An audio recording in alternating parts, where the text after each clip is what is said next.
Hello दोस्तों, एक बार आप सबका फिर से स्वागत है आपके अपने प्यारे से YouTube channel Akhilesh education centre पर। दोस्तों, कल की क्लास में हम लोगों ने भौतिक विज्ञान कक्षा 11 में सेकंड पेपर में हमने पॉइसन अनुपात के टॉपिक को पढ़ना था।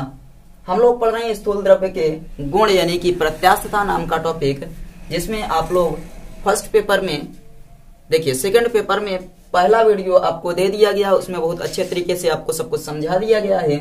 और आज का ये अपना टॉपिक है जिसका नाम है पॉइसन अनुपात। टॉपिक को हम लोग स्टार्ट करेंगे, लेकिन उससे पहले आप लोग एक बार सेशन को शेयर कर दीजिए, और अगर जो लोग चैनल पर नए हैं वो चैनल को सब्सक्राइब कर लें। तो हम लोग फिर सेशन की शुरुआत करते हैं, और आप लोग वीडियो को एक बार शेयर कर दीजिए। चलिए हम लोग देखते हैं पॉइसन अनुपात। एक बार कमेंट करके बताइए क्या सब कुछ क्लियर चल रहा है, कमेंट करके बताइए। पॉइसन अनुपात किसे कहते हैं? तो पार्श्विक विकृति और अनुदैर्ध्य विकृति के अनुपात को पॉइसन अनुपात कहते हैं। इसे सिग्मा से प्रदर्शित करते हैं। ये आपको बताना है कि पार्श्विक विकृति और अनुदैर्ध्य विकृति के अनुपात को पॉइसन अनुपात कहते हैं, इसे सिग्मा से प्रदर्शित करते हैं। लिखिए, पार्श्विक विकृति, पार्श्विक विकृति और अनुदैर्ध्य विकृति, अनुदैर्ध्य विकृति के अनुपात को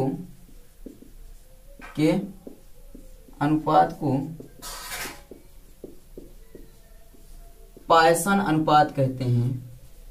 पॉइसन अनुपात कहते हैं। इसे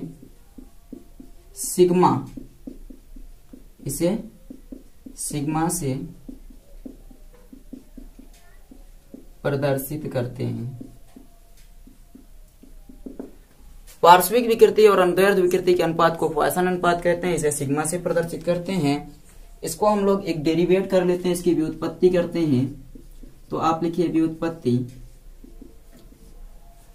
व्युत्पत्ति में मानना है कि माना किसी तार की लंबाई L है, लंबाई L तथा व्यास D है। लंबाई को खींचकर हम लोगों ने बढ़ाया डेल्टा L, तो व्यास में डेल्टा D की कमी आ जाएगी। क्योंकि देखिए, कोई एक तार है जिसकी लंबाई L है, हमने तार को खींचा तो इसकी लंबाई कम, ये आपकी लंबाई आप बढ़ा रहे हैं, तो लंबाई बढ़ेगी तो व्यास क्या होगा? घटेगा। यानी कि हमने लंबाई में डेल्टा L की वृद्धि कर दी, डेल्टा L की वृद्धि। तो पहले जो व्यास था वो था D, अब घटकर कितना हो गया? Delta D। ये आपको मानना है कि माना किसी तार की प्रारंभिक लंबाई L है तथा व्यास D है, यानी मोटाई D है, और उसके बाद तार की लंबाई में डेल्टा L की वृद्धि करने पर मोटाई में डेल्टा D की कमी आ जाती है। आप मानेंगे, माना किसी तार की लंबाई L, किसी तार की लंबाई L तथा मोटाई D है, मोटाई मतलब व्यास। तार की लंबाई में डेल्टा L की वृद्धि करने पर, तार की लंबाई में डेल्टा L की वृद्धि करने पर मोटाई में डेल्टा D की कमी आ जाती है, कमी आ जाती है। तार की लंबाई में आपने वृद्धि किया तो मोटाई में कमी आ गई। तो आप सबसे पहले यहां पर निकाल लेंगे पार्श्विक विकृति। तो पार्श्विक विकृति बराबर फार्मूला होता है मोटाई में परिवर्तन, मोटाई में परिवर्तन बटे प्रारंभिक मोटाई, मोटाई में परिवर्तन बटे प्रारंभिक मोटाई। तो पार्श्विक विकृति आपका मोटाई में परिवर्तन कितना हो रहा है? डेल्टा D, और प्रारंभिक मोटाई कितना है? D है। तो ये आपका हो जाएगा पार्श्विक विकृति। तथा अनुदैर्ध्य विकृति ऐसे निकाल लेते हैं। अनुदैर्ध्य विकृति बराबर क्या होता है? तो अनुदैर्ध्य विकृति बराबर होता है लंबाई में परिवर्तन, लंबाई में परिवर्तन बटे प्रारंभिक लंबाई, प्रारंभिक लंबाई। अब ध्यान दीजिए, अनुदैर्ध्य विकृति लंबाई में परिवर्तन डेल्टा एल बटे प्रारंभिक लंबाई एल, नीचे दिख रहा है। चलिए ये समझ में आ गया। अब आपको बताया गया, देखिए पायसन अनुपात, यहां से देखिए पायसन अनुपात बराबर क्या होता है, तो पायसन अनुपात बराबर आपका होता है पार्श्विक, पायसन अनुपात बराबर क्या होता है, पार्श्विक विकृति बटे अनुदैर्ध्य विकृति। तो दोनों का मान रख दीजिए, अनुदैर्ध्य विकृति मान रखेंगे तो पायसन अनुपात सिग्मा बराबर पार्श्विक विकृति डेल्टा डी बटे डेल्टा एल बटे एल, ये आपका हो जाएगा डेल्टा एल डेल्टा डी और डी डेल्टा एल। ये मात्रकहीन एवं विमाहीन राशि होगी, क्योंकि एल से एल कट जाएगा, डी से डी, ये मात्रक कटेंगे और विमाएं, तो यहां पर लिखेंगे यह मात्रकहीन एवं विमाहीन राशि है, मात्रकहीन एवं विमाहीन राशि है। ये कैसी राशि है, तो ये एक मात्रकहीन और विमाहीन राशि है, ये एक मात्रकहीन और विमाहीन राशि, इस चीज को आपको नोट करना है। आप बताएंगे पार्श्विक विकृति और अनुदैर्ध्य विकृति के अनुपात को पायसन अनुपात कहते हैं, इसे सिग्मा से प्रदर्शित करते हैं। व्युत्पत्ति करेंगे तो इसमें बताएंगे माना किसी तार की प्रारंभिक लंबाई एल तथा मोटाई डी थी, हमने तार को खींचकर लंबाई में डेल्टा एल की वृद्धि की तो तार की मोटाई में डेल्टा डी की कमी आ जाती है। तो पार्श्विक विकृति बराबर मोटाई में परिवर्तन बटे प्रारंभिक मोटाई और अनुदैर्ध्य विकृति बराबर लंबाई में परिवर्तन बटे प्रारंभिक लंबाई। पायसन अनुपात बराबर होता है पार्श्विक विकृति बटे अनुदैर्ध्य विकृति, सबका मान रखेंगे तो ये ऊपर गुणा हो जाएगा, ये यहाँ पर, इसका मात्रक और विमा नहीं होगा, तो आप बताएंगे यह एक मात्रकहीन एवं विमाहीन राशि है।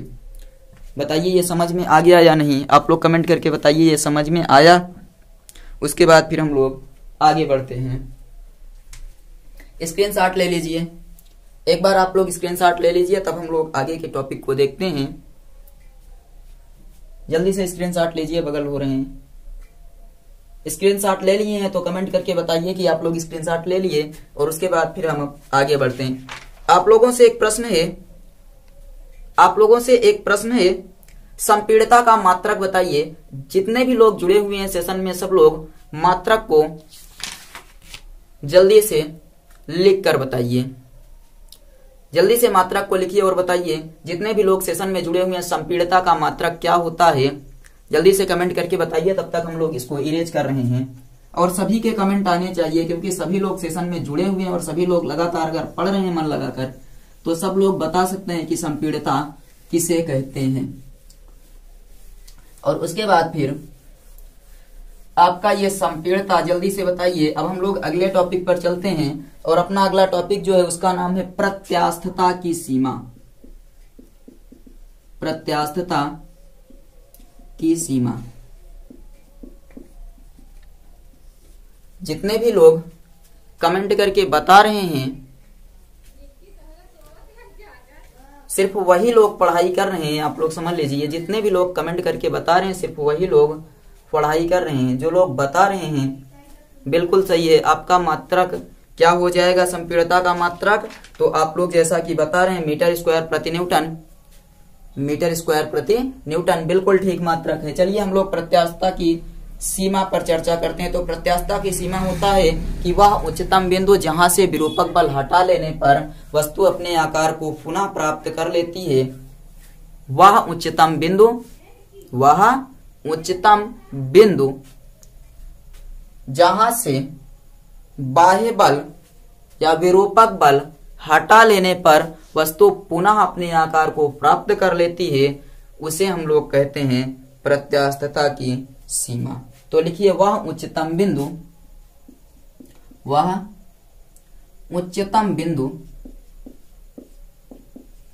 जहां से विरूपक बल हटा लेने पर, विरूपक बल जानते हैं क्या होता है, विरूपक बल हटा लेने पर वस्तु अपने पूर्व अवस्था को पुनः प्राप्त कर लेती है, पुनः प्राप्त कर लेती है, क्या कहते हैं? प्रत्यास्थता की सीमा। प्रत्यास्थता की सीमा कहते हैं।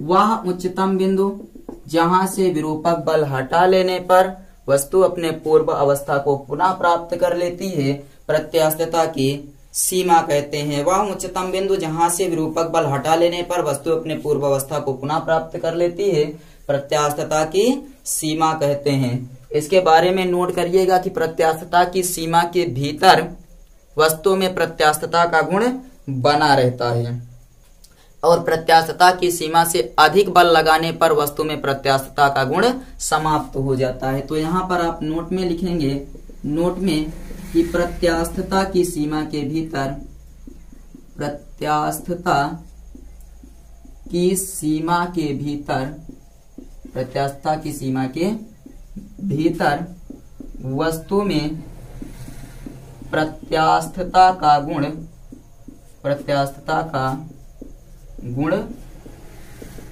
बना रहता है। प्रत्यास्थता की सीमा के भीतर वस्तु में प्रत्यास्थता का गुण बना रहता है। दूसरा पॉइंट, प्रत्यास्थता की सीमा से अधिक बल लगाने पर, प्रत्यास्थता की सीमा से अधिक बल लगाने पर, अधिक बल लगाने पर वस्तु में प्रत्यास्थता का गुण समाप्त हो जाता है। प्रत्यास्थता का गुण समाप्त हो जाता है।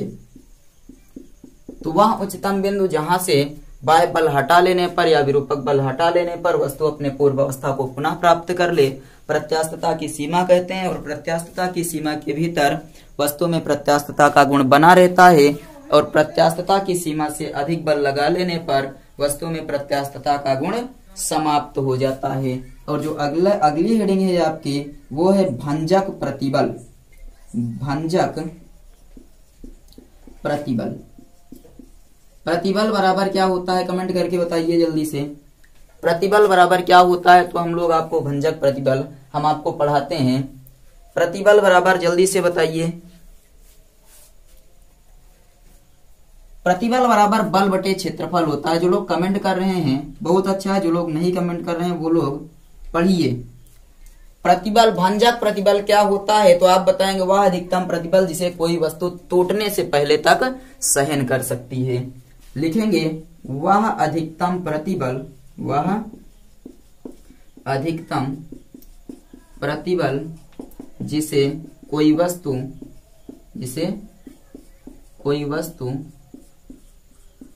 टूटने से पहले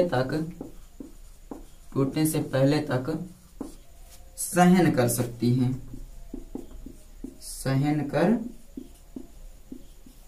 सकती है। वह अधिकतम प्रतिबल जिसे कोई वस्तु टूटने से पहले तक सहन कर सकती है भंजक प्रतिबल कहते हैं। भंजक प्रतिबल कहते हैं। वह अधिकतम प्रतिबल जिसे कोई वस्तु टूटने से पहले तक सहन कर सकती है भंजक प्रतिबल कहते हैं। नोट कर लीजिए, जल्दी से इसका स्क्रीनशॉट लीजिए। उसके बाद हम लोग एक डेरिवेशन करते हैं। वह अधिकतम प्रतिबल जिसे कोई वस्तु टूटने से पहले तक सहन कर सकती है भंजक प्रतिबल कहते हैं। तो आई थिंक आप लोग इसका स्क्रीनशॉट ले लिए होंगे। यस या नो कमेंट करके बताइए। और आप लोग एक बार अपने हैंड्स अप करके बताइए कितने लोगों के टॉपिक समझ में आ रहा है। जल्दी से हैंड्स अप करके बताइए कितने लोग सेशन में जुड़े हुए हैं और कितने लोगों को टॉपिक समझ में आ रहा है, कितने लोगों को टॉपिक नहीं समझ में आ रहा है। सबको बुला लीजिए, आपकी संख्या डेली घटती जा रही है। इसको मिटाकर अब चलिए हम लोग आगे बढ़ते हैं। आप लोग स्क्रीनशॉट ले लिए होंगे। अब एक डेरिवेशन है, इंपॉर्टेंट है, उस पर चर्चा कर लेते हैं कि किसी भी तार को ठंडा करने में उत्पन्न बल या किसी स्प्रिंग को ठंडा करने में उत्पन्न बल। लिखिए तार को ठंडा करने में उत्पन्न बल। हेडिंग लिखिए तार को ठंडा करने में, तार को ठंडा करने में उत्पन्न बल। तार को ठंडा करने में उत्पन्न बल। मान लीजिए किसी तार की लंबाई L है, उस किस ताप पर, T डिग्री सेल्सियस ताप पर।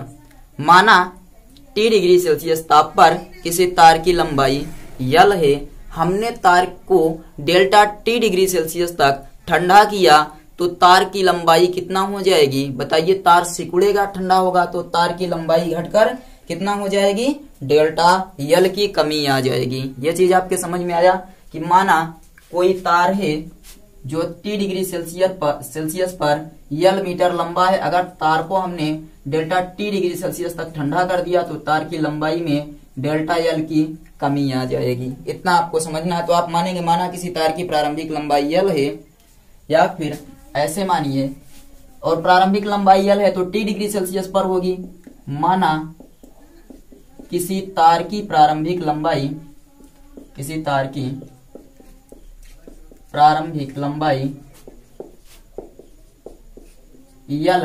तार की प्रारंभिक लंबाई L है, डेल्टा T डिग्री सेल्सियस या ठंडा करने पर तार की लंबाई में डेल्टा T डिग्री सेल्सियस तक ठंडा करने पर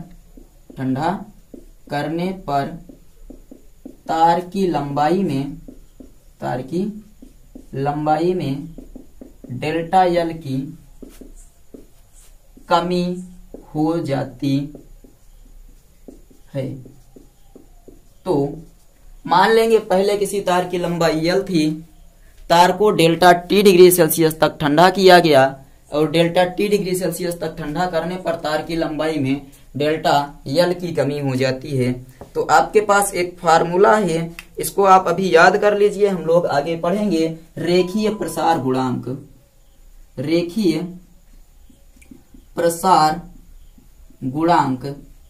प्रसार गुणांक बराबर आपका होता है, देखिए आपका होता है लंबाई में परिवर्तन। क्या होता है, लंबाई में परिवर्तन बटे प्रारंभिक लंबाई गुणे ताप में परिवर्तन। ये आपका रेखीय प्रसार गुणांक बराबर होता है फार्मूला, इसे आपको याद करना है और इसी पर हम लोग मान रखते हैं। अब रेखीय प्रसार गुणांक को हम लोग प्रदर्शित करते हैं अल्फा से। अल्फा बराबर लंबाई में डेल्टा L का परिवर्तन हो रहा है, प्रारंभिक लंबाई L है, गुणे ताप में डेल्टा T डिग्री सेल्सियस। इसको इधर भेजते हैं तो आपका हो जाएगा अल्फा इंटू डेल्टा T बराबर डेल्टा L अपान L। बताइए डेल्टा L अपान L क्या होता है, आप सबको पता है कि लंबाई में परिवर्तन बटे प्रारंभिक लंबाई बराबर विकृति होती है। तो इसके स्थान पर हम ये रख सकते हैं कि विकृति बराबर अल्फा इंटू डेल्टा T हो सकता है। विकृति बराबर अल्फा इंटू डेल्टा T ये हो सकता है या नहीं। अब आगे आप लोग बताइए यंग प्रत्यास्थता गुणांक बराबर क्या होता है। फार्मूला अब रखेंगे यंग प्रत्यास्थता गुणांक बराबर आपका होता है प्रतिबल बटे विकृति, यही होता है। यंग प्रत्यास्थता गुणांक को y से प्रदर्शित करते हैं। प्रतिबल आपका बल बटे क्षेत्रफल, प्रतिबल क्या हो जाएगा, बल बटे क्षेत्रफल। और या ऐसे समझिए हम ये लिख सकते हैं y गुणे विकृति बराबर प्रतिबल हो सकता है। और विकृति के स्थान पर कितना है तो y गुणे, ये आप देखिए विकृति के स्थान पर अल्फा गुणे डेल्टा T बराबर आपका आ गया प्रतिबल, और प्रतिबल बराबर आप लोग पढ़े बल बटे क्षेत्रफल। तो y गुणे अल्फा गुणे डेल्टा T बराबर बल बटे क्षेत्रफल। बल निकालना है तो F बराबर y into alpha into delta T into A, और बल है तो इसका मात्रक क्या हो जाएगा, न्यूटन। ये आ गया आपका फार्मूला। बताइए समझ में आया या नहीं, कमेंट करके बताइए समझ में आया या नहीं। तार को ठंडा करने में उत्पन्न बल का फार्मूला आप मान लेंगे। माना किसी तार की प्रारंभिक लंबाई L है, डेल्टा T डिग्री सेल्सियस तक ठंडा करने पर तार की लंबाई में डेल्टा L की कमी हो जाती है। तो रेखीय प्रसार गुणांक बराबर लंबाई में परिवर्तन बटे प्रारंभिक लंबाई गुणे ताप में परिवर्तन। रेखीय प्रसार गुणांक को अल्फा से प्रदर्शित करते हैं। लंबाई में डेल्टा एल का परिवर्तन हुआ, प्रारंभिक लंबाई एल और ताप में परिवर्तन डेल्टा टी। यहां से डेल्टा टी को इधर भेजते हैं, डेल्टा एल बटे एल बराबर विकृति होता है गुणे अल्फा इंटू डेल्टा टी। अब यंग प्रत्यास्थता गुणांक बराबर रख देंगे, यंग प्रत्यास्थता गुणांक बराबर प्रतिबल बटे विकृति। यहां से इसको इधर भेजेंगे तो यंग प्रत्यास्थता गुणांक को y से प्रदर्शित करते हैं, y गुणे विकृति बराबर प्रतिबल। विकृति का मान रखिए यहां से अल्फा इंटू डेल्टा टी रख दिए बराबर प्रतिबल। प्रतिबल बराबर बल बटे क्षेत्रफल, हमें बल चाहिए तो ए का गुणा इधर कर दिए, y alpha delta T into a Newton आ गया। इसका स्क्रीनशॉट जल्दी से लीजिए, जल्दी से स्क्रीनशॉट लीजिए और उसके बाद फिर हम लोग आगे बढ़ते हैं। आई थिंक आप लोग स्क्रीनशॉट ले लिए होंगे। एक बार कमेंट करके बताइए कि आप लोग न्यूमेरिकल के लिए तैयार हैं। आपकी अगली क्लास जो होने वाली है इस चैप्टर के न्यूमेरिकल पर होगी।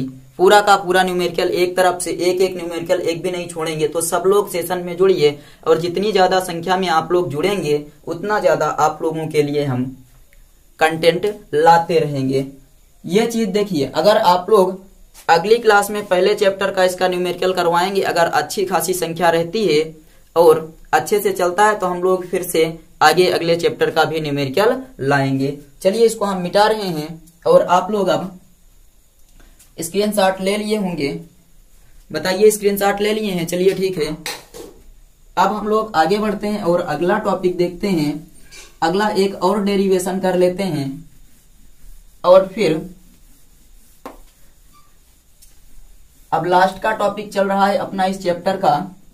एक दो टॉपिक और बचे हुए हैं। चलिए लिखिए, किसी तार को खींचने में किया गया कार्य, या फिर आप ऐसे लिखिए किसी स्प्रिंग या तार, आप ये बोल सकते हैं स्प्रिंग को खींचने में किया गया कार्य, खींचने में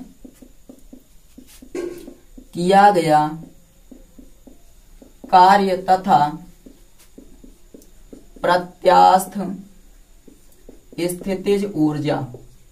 किसी तार को खींचने में किया गया कार्य अथवा प्रत्यास्थ स्थितिज ऊर्जा का व्यंजक आपको प्राप्त करना है।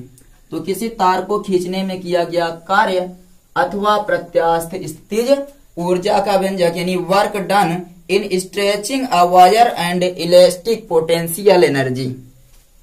किसी तार को खींचने में किया गया कार्य अथवा प्रत्यास्थ स्थितिज ऊर्जा। आप मानेंगे यहां पर, माना किसी तार की प्रारंभिक लंबाई L है, माना किसी तार की प्रारंभिक लंबाई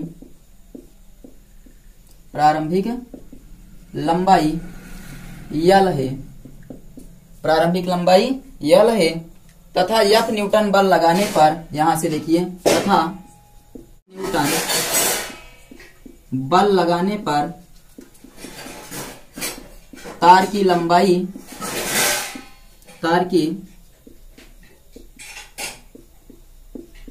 में कितनी वृद्धि होगी? जल्दी से बताइए। F न्यूटन बल लगाने पर तार की लंबाई में डेल्टा एल की वृद्धि हो जाती है। यह समझ में आया कि किसी तार की प्रारंभिक लंबाई L है, हम उस पर F न्यूटन का बल लगाएंगे तो तार की लंबाई में डेल्टा एल की वृद्धि हो जाएगी। और फिर आप यहाँ पर इतना चीज जब समझ जाएंगे तब आप निकालेंगे औसत बल।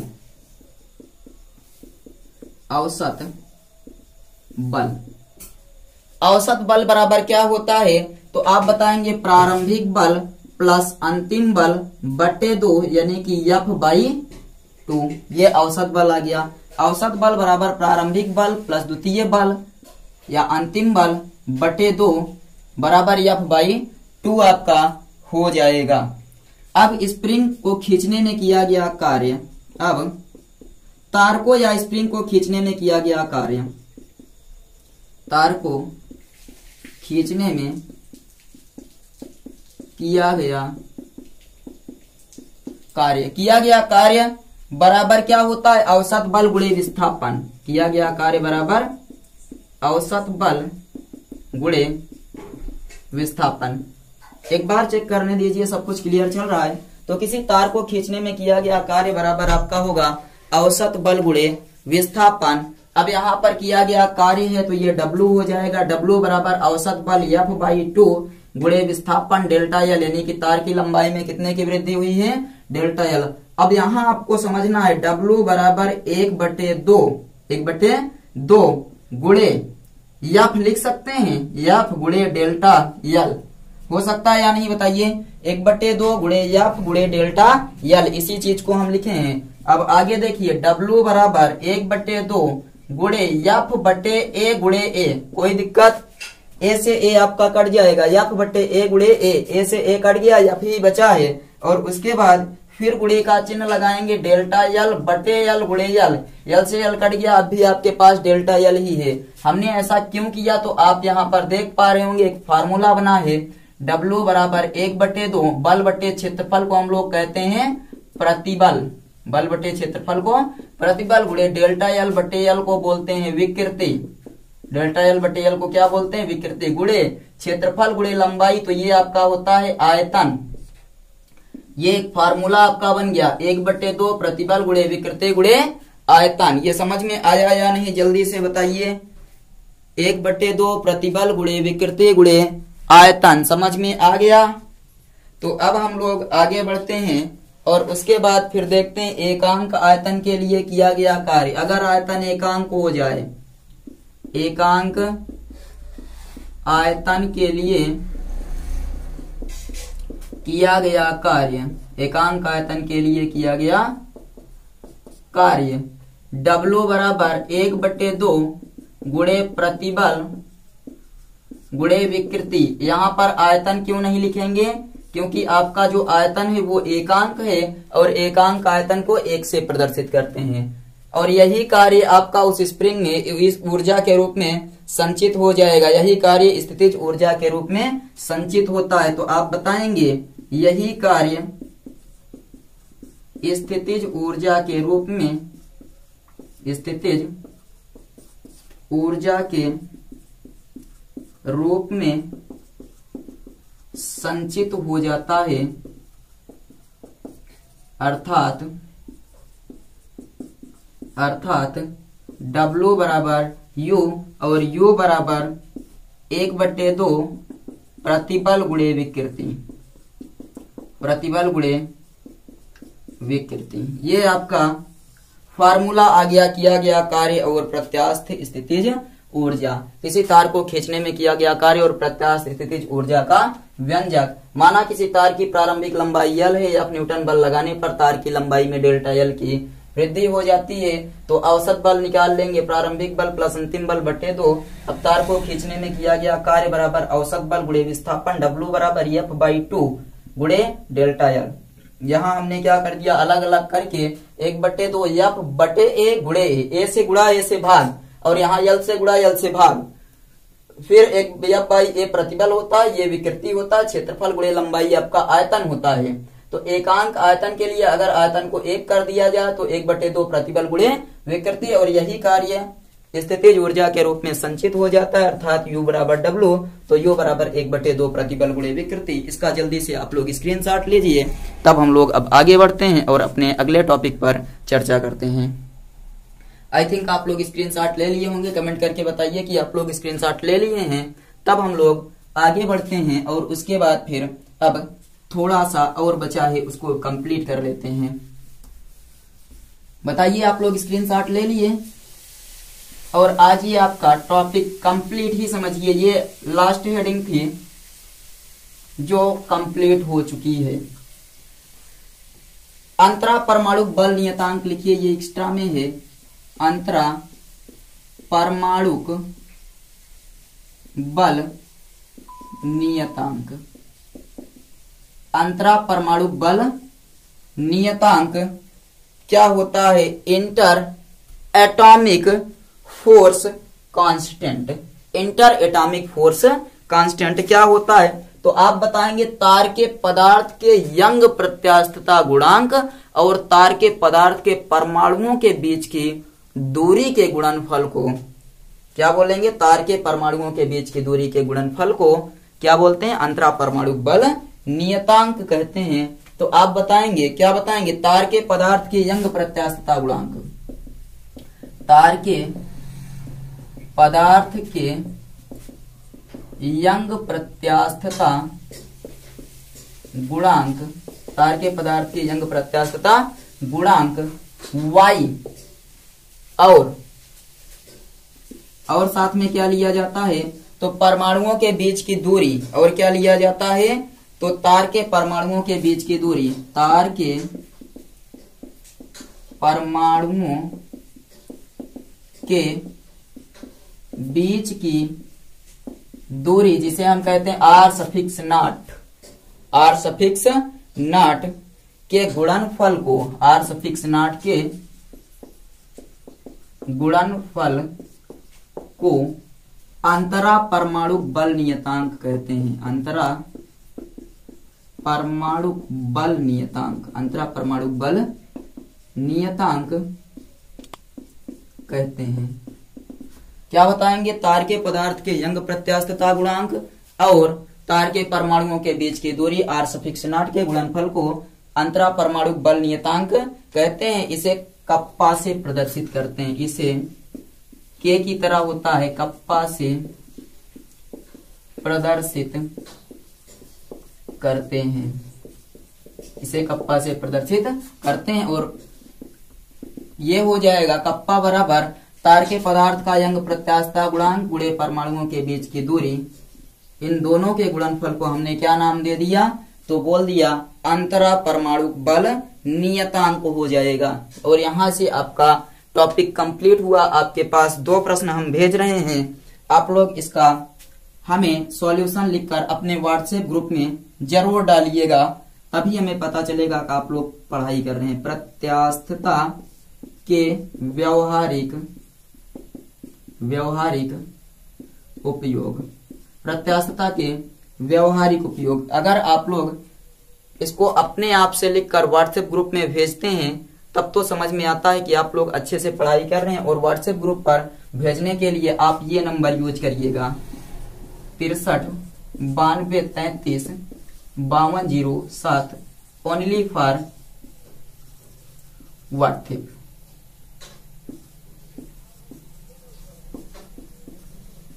ये आप यूज करके यहाँ पर आप किसी भी कोई भी समस्या हो तो आप लोग यहाँ पर जानकारी ले सकते हैं।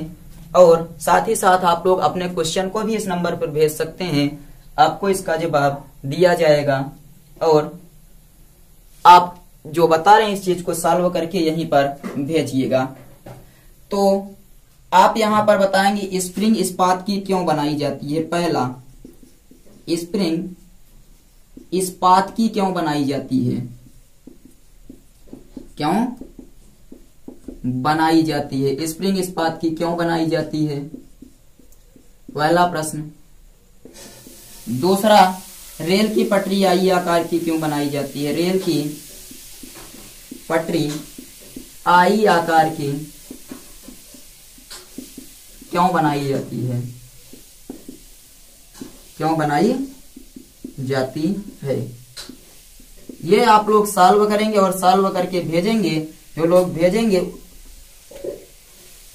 तभी समझ में आएगा कि आप लोग पढ़ाई कर रहे हैं। और जो लोग नए भेजेंगे वो यहाँ पर अपना एक बार नेम जरूर लिख देंगे, अपना नाम लिख देंगे और उसके बाद फिर आप भेज देंगे, तब हमें समझ में आ जाएगा कि आप लोगों ने इस चीज को लिखकर भेजा। अब थोड़ा सा समझ लीजिए कि स्प्रिंग इस्पात की क्यों बनाई जाती है।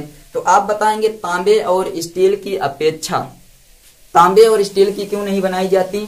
तो आप बताएंगे तांबे और स्टील की अपेक्षा इस्पात का यंग प्रत्यास्थता गुणांक, तांबे और स्टील की अपेक्षा इस्पात का यंग प्रत्यास्थता गुणांक अधिक होता है, यंग प्रत्यास्थता गुणांक अधिक होता है। और यदि तीनों पर समान भार लटकाया जाए, समान भार लटकाया जाए तो इस्पात की जो विकृति होती है सबसे कम होती है, यानी कि इस्पात सबसे कम विकृति उत्पन्न करता है, इस्पात सबसे कम विकृति उत्पन्न करता है और बल हटाने पर सबसे पहले अपनी अवस्था में वापस आ जाता है। समझ में आ गया। आप लोग क्या बताएंगे कि स्प्रिंग इस्पात की क्यों बनाई जाती है। तो स्टील और लोहे की अपेक्षा जो इस्पात का यंग प्रत्यास्थता गुणांक होता है वो अधिक होता है, सबसे अधिक होगा। और उसके बाद आप बताएंगे कि यदि इन तीनों पर समान भार लटकाया जाए तो जो आपके इस्पात है वो सबसे कम विकृति उत्पन्न करेगा और बल हटा लेने पर तीनों में से सबसे पहले ये अपनी पूर्वावस्था को प्राप्त करेगा। इसलिए हम बताते हैं कि स्प्रिंग इस्पात की बनाई जाती है, किसकी अपेक्षा? स्प्रिंग इस्पात की बनाई जाती है लोहे और स्टील की बजाय। रेल की पटरी आई आकार की क्यों बनाई जाती है? तो आप बताएंगे ताकि प्रतिबल कम प्रभावी हो, ताकि प्रतिबल कम प्रभावी हो और लोहे की भी बचत होती है। ऊपर का क्षेत्रफल, ऊपर और नीचे का क्षेत्रफल अधिक कर दिया जाता है तथा बीच का क्षेत्रफल कम होता है इसमें, ताकि प्रतिबल अधिक प्रभावित हो और लोहे की भी बचत हो। कैसे? तो ऊपर और नीचे का क्षेत्रफल बढ़ा देते हैं, बीच का क्षेत्रफल कम कर देते हैं। इस प्रकार ये आपका टॉपिक कंप्लीट हो गया। सेकंड पेपर का पहला चैप्टर कंप्लीट हुआ। अब आप लोग कमेंट करके बताइए क्या न्यूमेरिकल पढ़ना चाहते हैं? कल संडे है, न्यूमेरिकल डे रख दिया जाए। तो संडे को हम लोग पहले चैप्टर का न्यूमेरिकल कंप्लीट करेंगे और अच्छे से आपको समझाएंगे। चलिए इस चीज को आप लोग स्क्रीनशॉट ले लीजिए, इसका जवाब जरूर आप लोग भेजिएगा। हम लोग मिलते हैं आगे आप सबसे। तब तक जो लोग सेशन में अभी तक जुड़े हैं, अगर चैनल को सब्सक्राइब नहीं किए हैं तो सब्सक्राइब जरूर कर लीजिए और वीडियो को एक बार शेयर कर दीजिए। चलिए मिलते हैं अगले वीडियो में, तब तक के लिए